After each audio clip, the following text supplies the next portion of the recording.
साथियों नमस्कार, स्वागत है आपका इम्पैक्ट क्लासेस में। आज हम लोग 19वें सेट प्रैक्टिस को कवर करेंगे। इससे पहले जो है वो 18 सेट प्रैक्टिस को कवर करा दिया गया है। अगर आप नहीं देखे हैं तो उसका लिंक आपको डिस्क्रिप्शन बॉक्स में मिल जाएगा या फिर आप लोग प्लेलिस्ट से जाके उसको देख सकते हैं। और ये जो सेट प्रैक्टिस की सीरीज चल रही है वो BSSC इंटर स्तरीय, ध्यान रखिएगा कि BSSC इंटर स्तरीय और SI के लिए इंपॉर्टेंट सेट प्रैक्टिस की सीरीज चल रही है, जिसमें हम लोग 50 इंपॉर्टेंट क्वेश्चन को डिस्कस करते हैं। तो चलिए शुरू करते हैं आज के इस सेट प्रैक्टिस को। पहला क्वेश्चन है, नियंत्रक एवं महालेखा परीक्षक अपनी लेखा परीक्षण रिपोर्ट निम्न में से किसे सौंपता है? तो नियंत्रक और महालेखा परीक्षक जो है अपनी लेखा परीक्षण रिपोर्ट राष्ट्रपति को सौंपता है। ऑप्शन सी इसका करेक्ट आंसर हो जाएगा।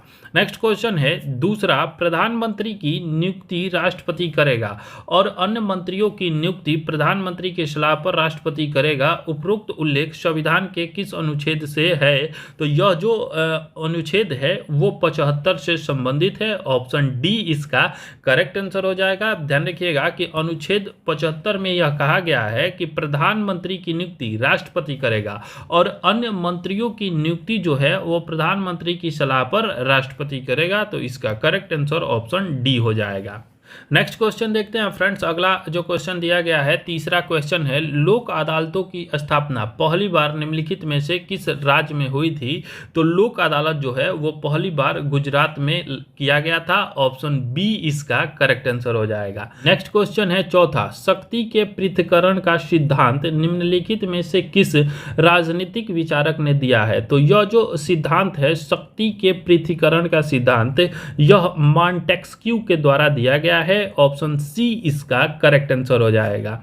नेक्स्ट क्वेश्चन देखते हैं फ्रेंड्स। अगला क्वेश्चन दिया गया है, पांचवा क्वेश्चन है, भारत के संविधान के संबंध में निम्नलिखित में से कौन सा कथन सही नहीं है? तो आइए इसको देखते हैं। ऑप्शन ए कह रहा है कि समाजवादी और पंथ निरपेक्ष शब्द बिल्कुल सही है। बी कह रहा है कि उद्देशिका में भारत के संविधान, ये भी बिल्कुल सही है। सी कह रहा है कि उद्देशिका न्यायालय में परिवर्तनीय है, तो यह गलत है। उद्देशिका जो है वो न्यायालय में परिवर्तनीय नहीं है। डी कह रहा है कि गणराज्य का संबंध जनता से है जो संविधान के अधीन सभी प्राधिकार का स्रोत है, तो ये भी बिल्कुल सही है। इसलिए इसका करेक्ट आंसर ऑप्शन सी हो जाएगा। नेक्स्ट क्वेश्चन है छठा, किस बौद्ध संगीति में अभिधम्म पिटक का संकलन किया गया था? तो अभिधम्म पिटक जो है इसका संकलन तृतीय बौद्ध संगीति में किया गया। ऑप्शन सी इसका सही जवाब हो जाएगा। नेक्स्ट क्वेश्चन देखते हैं फ्रेंड्स। अगला क्वेश्चन दिया गया है, सातवां क्वेश्चन है, भगवान महावीर द्वारा सर्वसाधारण के लिए बताए गए अनुव्रत नियम की संख्या कितनी है? तो भगवान महावीर ने सर्वसाधारण के लिए जो है 5 नियम को बताए थे। ऑप्शन सी इसका सही जवाब हो जाएगा। नेक्स्ट क्वेश्चन है आठवां, दियरा प्रदेश या दियरा क्षेत्र से क्या समझते हैं? तो दियरा क्षेत्र जो है वो बाढ़ क्षेत्र की विशेष आकृति होती है। ऑप्शन डी इसका करेक्ट आंसर हो जाएगा। नेक्स्ट क्वेश्चन देखते हैं फ्रेंड्स। अगला क्वेश्चन है नौवां, कानपुर के युद्ध में कुंवर सिंह ने किस प्रमुख क्रांतिकारी को सहयोग दिया था? तो कानपुर में जो 1857 का विद्रोह हुआ था उसमें कुंवर सिंह ने नाना साहब को सहयोग किया था। ऑप्शन सी इसका सही जवाब हो जाएगा। नेक्स्ट क्वेश्चन है 10वां, किसी निश्चित तापमान पर सभी गैसों के अणुओं के लिए निम्नलिखित में से कौन सी भौतिक राशि समान होती है? तो यह जो है गतिज ऊर्जा समान होती है। ऑप्शन सी इसका करेक्ट आंसर हो जाएगा। नेक्स्ट क्वेश्चन है 11, निष्क्रिय नाइट्रोजन और आर्गन गैसों का उपयोग आमतौर पर बिजली के बल्बों में किया जाता है। तो यह जो है प्रकाश तंतु के जीवन को बढ़ाने के लिए किया जाता है। ऑप्शन बी इसका करेक्ट आंसर हो जाएगा। नेक्स्ट क्वेश्चन है 12, एक मोबाइल फ़ोन चार्जर है। तो मोबाइल फ़ोन चार्जर की हम लोग बात करें तो यह एक स्टेप डाउन ट्रांसफार्मर होता है। ऑप्शन सी इसका करेक्ट आंसर हो जाएगा। यह जो प्रश्न है वो बिहार पुलिस सिपाही वाले एग्जाम में पूछा गया था, तो इसको ध्यान रखिएगा। एक मोबाइल फ़ोन चार्जर जो होता है वो एक स्टेप डाउन ट्रांसफार्मर होता है। नेक्स्ट क्वेश्चन देखते हैं फ्रेंड्स। अगला जो क्वेश्चन दिया गया है 13, किसी उपग्रह की कक्षीय चाल किन या किस पर निर्भर नहीं करती है? तो उपग्रह की कक्षीय चाल जो होती है वो इसके द्रव्यमान पर निर्भर नहीं करती है। ऑप्शन ए इसका करेक्ट आंसर हो जाएगा। अगला प्रश्न है 14, ट्रांसफार्मर एक प्रकार का उपकरण है जो एक कह रहा है कि विद्युत पावर बढ़ाता है, तो ट्रांसफार्मर जो है वो विद्युत पावर को नहीं बढ़ाता है, तो यह कथन गलत है। वोल्टेज बढ़ाता है, तो यह सही है, ट्रांसफार्मर वोल्टेज को बढ़ाता है। वोल्टेज को कम भी करता है, ये भी सही है। करंट और वोल्टेज को मापता है, तो यह गलत है। ट्रांसफार्मर जो है वो करंट और वोल्टेज को नहीं मापता है, इसलिए इसका करेक्ट आंसर ऑप्शन सी हो जाएगा। 2 और 3 कथन जो है वो सत्य है। नेक्स्ट क्वेश्चन है 15, किस प्रक्रिया में गैस सीधे ही ठोस वस्तु में परिवर्तित हो जाती है? तो यह जो प्रक्रिया होती है वो डिपोजिशन की प्रक्रिया होती है। डिपोजिशन की प्रक्रिया में जो है गैस सीधे ठोस वस्तु में परिवर्तित हो जाती है, इसलिए इसका करेक्ट आंसर ऑप्शन बी हो जाएगा। वहीं हम लोग बात करें कि सब्लिमेशन में जो ठोस होता है वो डायरेक्ट गैस में बदल जाता है, तो सब्लिमेशन को भी आप लोग ध्यान रखिएगा और डिपोजिशन को भी ध्यान रखिएगा। डिपोजिशन में जो है वो गैस डायरेक्ट ठोस में बदल जाता है और सब्लिमेशन में ठोस जो है वो डायरेक्ट गैस में बदल जाता है। इसका करेक्ट आंसर ऑप्शन बी हो जाएगा। अगला क्वेश्चन है 16, निम्नलिखित में से कौन सा ईंधन गैस वेल्डिंग में उपयोग किया जाता है? तो गैस वेल्डिंग में जो है वो एसिटिलीन का उपयोग किया जाता है। ऑप्शन डी इसका करेक्ट आंसर हो जाएगा। नेक्स्ट क्वेश्चन है 17, आधुनिक आवर्त सारणी के 5वें आवर्त में कुल तत्वों की संख्या कितनी है? तो 5वें आवर्त की हम लोग बात करें तो इसमें कुल 18 तत्व हैं। ऑप्शन सी इसका करेक्ट आंसर हो जाएगा। नेक्स्ट क्वेश्चन है 18, वस्तु की मात्रा बदलने पर निम्न में से क्या अपरिवर्तित रहता है? तो वस्तु की मात्रा बदलने पर इसका घनत्व अपरिवर्तित रहता है। ऑप्शन बी इसका करेक्ट आंसर हो जाएगा।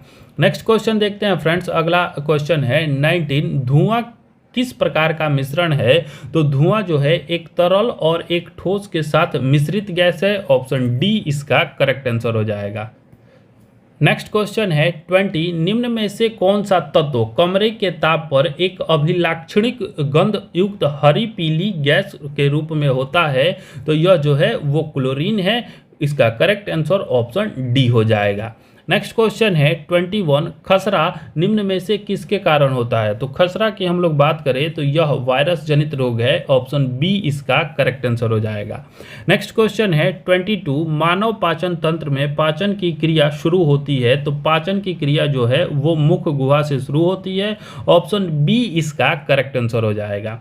नेक्स्ट क्वेश्चन देखते हैं फ्रेंड्स। अगला जो क्वेश्चन है 23, विभिन्न फसलों के लिए मिट्टी में मौजूद सूक्ष्म पोषक तत्व निम्नलिखित में से कौन सा है? तो सूक्ष्म पोषक तत्व की हम लोग बात करें तो यह मैग्नीज होता है। ऑप्शन बी इसका करेक्ट आंसर हो जाएगा। अगला क्वेश्चन है 24, मानव शरीर में मूत्र बहाव के रास्ते में आने वाले अंग का सही अनुक्रम निम्नलिखित में से कौन सा है? तो यह जो है वृक्क, मूत्रवाहिनी, उसके बाद मूत्राशय, तब मूत्र मार्ग। तो इसका करेक्ट आंसर ऑप्शन ए हो जाएगा। नेक्स्ट क्वेश्चन देखते हैं फ्रेंड्स। अगला जो क्वेश्चन दिया गया है 25, निम्नलिखित में से कौन सा मिशन जलवायु परिवर्तन के प्रभावों को कम करने पर केंद्रित नहीं है? तो जलवायु परिवर्तन के प्रभावों को कम करने से संबंधित मिशन की हम लोग बात करें तो इसमें जो है राष्ट्रीय सौर मिशन है, राष्ट्रीय संवर्धित ऊर्जा दक्षता मिशन है, राष्ट्रीय जलवायु परिवर्तन रणनीति ज्ञान मिशन है, राष्ट्रीय जल मिशन जो है इसमें शामिल नहीं है। तो इसका करेक्ट आंसर ऑप्शन डी हो जाएगा।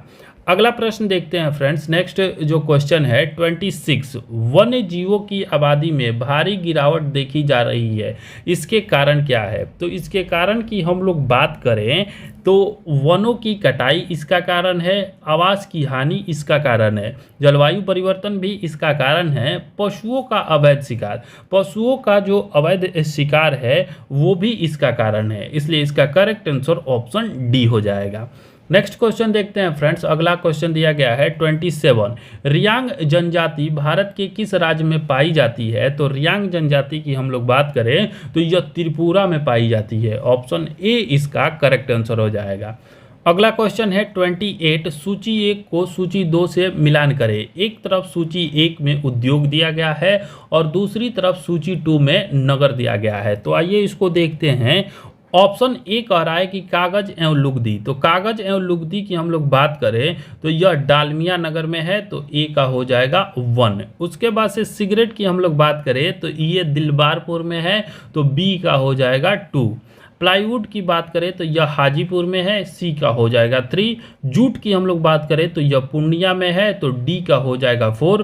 1 2 3 4 ऑप्शन बी इसका करेक्ट आंसर हो जाएगा। नेक्स्ट क्वेश्चन है 29, गुप्त वंश का प्रमाण किस पौराणिक ग्रंथ से प्राप्त होता है? तो गुप्त वंश की हम लोग बात करें तो यह जो है वो वायु पुराण से प्राप्त होता है, ऑप्शन ए इसका करेक्ट आंसर हो जाएगा। नेक्स्ट क्वेश्चन है 30, उत्तर वैदिक काल में वेद विरोधी और ब्राह्मण विरोधी धार्मिक अध्यापकों को किस नाम से जाना जाता था? तो ये जो वेद विरोधी और ब्राह्मण विरोधी धार्मिक अध्यापक होते थे उन्हें उत्तर वैदिक काल में श्रमण के नाम से जाना जाता था, ऑप्शन बी इसका करेक्ट आंसर हो जाएगा। नेक्स्ट क्वेश्चन देखते हैं फ्रेंड्स, अगला क्वेश्चन दिया गया है 31, बौद्ध ग्रंथों में पीटकों की रचना निम्नलिखित में से किस भाषा में की गई है? तो बौद्धों के द्वारा जो है पीटकों की रचना वो पाली भाषा में किया गया है, ऑप्शन बी इसका करेक्ट आंसर हो जाएगा। इसको ध्यान रखिएगा कि बुद्ध ने जो भाषा का प्रयोग किया है वो भी पाली भाषा है, तो ऑप्शन बी इसका करेक्ट आंसर हो जाएगा। अगला क्वेश्चन है 32, अशोक के द्वारा स्थापित शिलालेख कहाँ नहीं मिले हैं?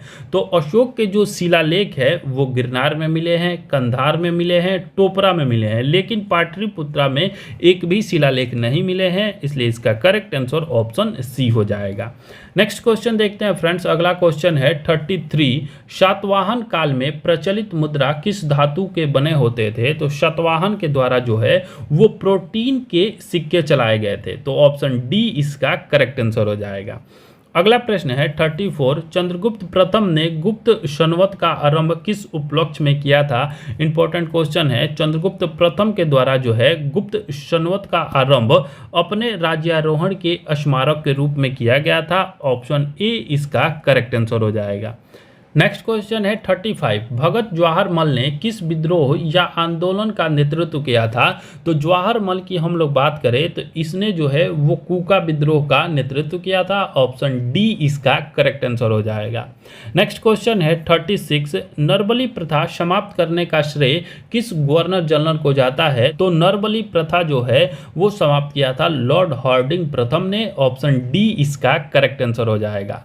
नेक्स्ट क्वेश्चन देखते हैं फ्रेंड्स, अगला जो क्वेश्चन दिया गया है 37, 1857 की क्रांति के परिणाम स्वरूप अंग्रेजी सरकार ने भारत में अनेक परिवर्तन किए, तो आइए इसको देखते हैं।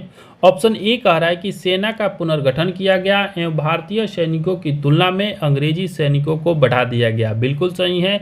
बी कह रहा है कि भारत में सीमा विस्तार की नीति का त्याग कर दिया गया, ये भी सही है। सी कह रहा है कि ब्रिटिश सरकार ने कंपनी के हाथ से शासन व्यवस्था अपने हाथ में ले लिया, तो ये भी बिल्कुल सही है। डी कह रहा है कि मुसलमानों के प्रति सरकार ने उदारता दिखलाई, तो यह गलत है, ऑप्शन डी जो है इसका करेक्ट आंसर हो जाएगा।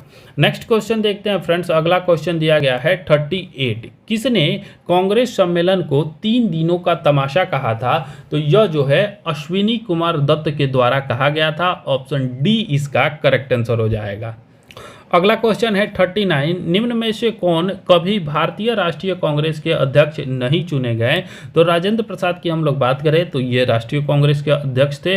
मौलाना मोहम्मद अली की हम लोग बात करें तो ये भी अध्यक्ष थे, और CR दास भी अध्यक्षता की थी, जबकि बाल गंगाधर तिलक ने जो है कांग्रेस की अध्यक्षता नहीं की थी, तो ऑप्शन डी इसका करेक्ट आंसर हो जाएगा। नेक्स्ट क्वेश्चन है 40, हरिजन सेवक संघ के संस्थापक अध्यक्ष कौन थे? तो हरिजन सेवा संघ के संस्थापक अध्यक्ष BR अम्बेडकर थे, ऑप्शन सी इसका करेक्ट आंसर हो जाएगा। नेक्स्ट क्वेश्चन है 41, फ्री हिंदुस्तान नामक पत्र की शुरुआत निम्न में से किसने की थी? इंपॉर्टेंट क्वेश्चन है, ध्यान रखिएगा। फ्री हिंदुस्तान नामक पत्र जो है वो तारकनाथ दास के द्वारा शुरू किया गया था, ऑप्शन सी इसका करेक्ट आंसर हो जाएगा। नेक्स्ट क्वेश्चन है 42, भारत में सबसे पहला कारखाना फ्रांसीसियों ने कहाँ स्थापित किया था? तो फ्रांसीसियों के द्वारा पहला कारखाना सूरत में स्थापित किया गया था, ऑप्शन सी इसका करेक्ट आंसर हो जाएगा। नेक्स्ट क्वेश्चन देखते हैं फ्रेंड्स, अगला जो क्वेश्चन है 43, निम्न में से किसने सहायक संधि स्वीकार नहीं किया था? तो सहायक संधि की हम लोग बात करें तो यह इंदौर के होलकर के द्वारा स्वीकार नहीं किया गया था, ऑप्शन डी इसका करेक्ट आंसर हो जाएगा। नेक्स्ट क्वेश्चन है 44, सिंध का अंग्रेजी राज्य में विलय कब किया गया था? तो सिंध जो है उसको अंग्रेजी राज्य में 1843 में मिला लिया गया, ऑप्शन सी इसका करेक्ट आंसर हो जाएगा। नेक्स्ट क्वेश्चन देखते हैं फ्रेंड्स, अगला क्वेश्चन है 45, किस शासक द्वारा अस्थायी सेना रखने एवं उसके लिए नगद वेतन दिए जाने की शुरुआत की गई? तो यह जो है अलाउद्दीन खिलजी के द्वारा शुरू किया गया था, ऑप्शन डी इसका करेक्ट आंसर हो जाएगा। अगला क्वेश्चन है 46, दीवाने मुस्तखराज विभाग की स्थापना किस शासक के द्वारा किया गया था? तो दीवाने मुस्तखराज जो है वो अलाउद्दीन खिलजी के द्वारा इसकी स्थापना किया गया था, ऑप्शन बी इसका करेक्ट आंसर हो जाएगा। नेक्स्ट क्वेश्चन देखते हैं फ्रेंड्स, अगला जो क्वेश्चन दिया गया है 47, शासन जनता के समर्थन पर आधारित होना चाहिए, दिल्ली सल्तनत में सर्वप्रथम इस सिद्धांत का प्रतिपादन किसके द्वारा किया गया था? तो यह जो सिद्धांत है वो जलालुद्दीन खिलजी के द्वारा किया गया था, ऑप्शन सी इसका करेक्ट आंसर हो जाएगा। नेक्स्ट क्वेश्चन है 48, वैश्विक वित्तीय स्थिरता रिपोर्ट कौन जारी करता है? तो यह जो है IMF अंतर्राष्ट्रीय मुद्रा कोष के द्वारा जारी किया जाता है, ऑप्शन डी इसका सही जवाब हो जाएगा। नेक्स्ट क्वेश्चन देखते हैं फ्रेंड्स, अगला जो क्वेश्चन दिया गया है 49, निम्नलिखित में से किसे अंतर्राष्ट्रीय करेंसी के रूप में कागजी स्वर्ण के नाम से जाना जाता है? तो यह जो है वो जाना जाता है SDR को कागजी स्वर्ण के रूप में जाना जाता है, ऑप्शन सी इसका करेक्ट आंसर हो जाएगा। नेक्स्ट प्रश्न है 50, सेवाओं पर कर लगाने की सिफारिश सर्वप्रथम किस समिति ने की थी? तो सेवाओं पर कर जो है वो चलैया समिति के द्वारा लगाया गया, ऑप्शन डी इसका करेक्ट आंसर हो जाएगा। तो यहाँ जो है 50 इंपॉर्टेंट क्वेश्चन के MCQ वो समाप्त हुए। आपके कितने सही हुए कमेंट करके बताइए, और साथ ही साथ ये जो सीरीज है आपको कितनी लाभदायक लग रही है उसको भी कमेंट करके बताइए। तो चलिए, धन्यवाद, thanks for watching, thank you, धन्यवाद।